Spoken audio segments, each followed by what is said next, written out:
Hey guys, welcome back to the channel. It's Horsetooth Tony here. Today's video I have for you an ace with the F4u-1A United States Marine Corps. This is hands down the best 3.3 fighter for America that is available today. It can do everything for the most part. Turn fighting is something it can't really do, but you can surprise people with its 21-second turn time, which is really good, especially when you're going at higher speeds with the plane.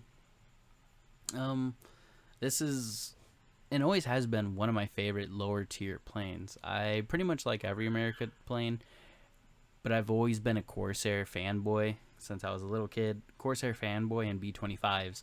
I used to have model planes of them both when I was little, and didn't know how to take care of it and just played with them all day and broke them.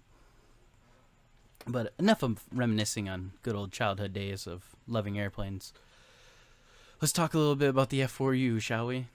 It has a top speed of 406 miles per hour, which translates into 653 kilometers an hour. I had to throw that in for all you commies and stuff that don't understand freedom units. A really good top speed. Your top speed really shines when you're facing, when everything's up tier to your tier, like 2.3s, 2.7s. For the most part, you're going to be able to outrun everybody, which is one of the saving graces of the F4U. The turn time, like I said, is 21 seconds. Really good. You can turn with people. I advise not trying to turn fight a Spitfire with it, but I've seen it. I've witnessed it with my two eyes. How I use my turning is, you guys will see in this video, is I use it to line up my tacks, and I use it to evade. Those are pretty much the only times you should really try to turn in the F4U. Any F4U, that is. The United States Marine Corps is a little bit more forgiving just because it has a nice turn time, and it's at a lower BR. Now, the best speed to turn with it is about 250 to 300 miles per hour. I feel like that's the best. That's where you're going to get your greatest turn time out. But also, at 300 miles per hour, probably like 320 and up, when you're turning with the F4U and you're trying to line up a shot, I know anybody that's ever flown one of these, it feels like the F4U is kind of on a ball when you're trying to when you're trying to get your nose on target. Like, it kind of, you'll turn to the right to try to line it up, but the nose of the plane won't do it. Kind of gotta jank around with the plane to be able to get it to stop being so floaty. It kind of just, the best way to describe it would be it drifts. It kind of lazily turns to the left when you're trying to line it up. But that can always be negated. Go slower. Predetermine your turn, like read your enemy. That's a little bit harder to do. But sometimes when you're behind someone, they're always pulling the same moves to get away from you. Let's talk about the armament of this plane. Really good armament with the 6 M2 Browning 50 cals. Lower tier, the 50 cals are always good. They're good all the way up to jets. Don't like them on jets, but I like them everywhere else. I believe I was using ground target belts for this video. That's kind of what I felt the best. I always try to go for, if I don't have anything that's high explosive, I go for incendiaries. Just in case you get a fuel tank hit, engine hit, even just a nothing hit. Just hit them in an empty space in their plane. You're just praying those bullets will spark and get you a fire. But as we know, that if you shoot them in fuel tanks, engines, anything like that, and it's incendiary, it's more likely to spark a fire. The survivability of this plane is really good. As you can see in the back, or in the background, I've taken one hell of a beating, and I'm still War Thunder chatting about and just fighting anybody that comes my way right now. Ended up getting an ace with this video.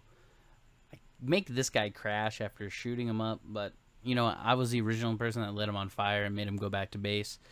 He wanted round 2, and it turned out he shouldn't have wanted round 2. He should have just left me alone and kept flying. But right here, with all those shots taken, all the damage I've gotten, my oil leak, fuel leak, everything, I am still able to fly this F4U home. I have this sped up. This was a long flight. I don't know the name of the map. I don't know the name of any of the maps. I just go, oh, it's the island one. I flew from pretty much the airfield to my middle airfield of the map with an oil leak and still made it. Look at my plane indication. I'm shot to hell. I got red all over. I think if I would have taken an actual direct engine hit, I wouldn't have been able to make it back. Somehow people missed the big engine on this plane. It's pretty much an engine with wings. Like, it's so massive. But right here, I flipped the plane and I'm black. I got black parts of my plane and I still make it. This thing is a tank in the air, surviving a bunch of shots.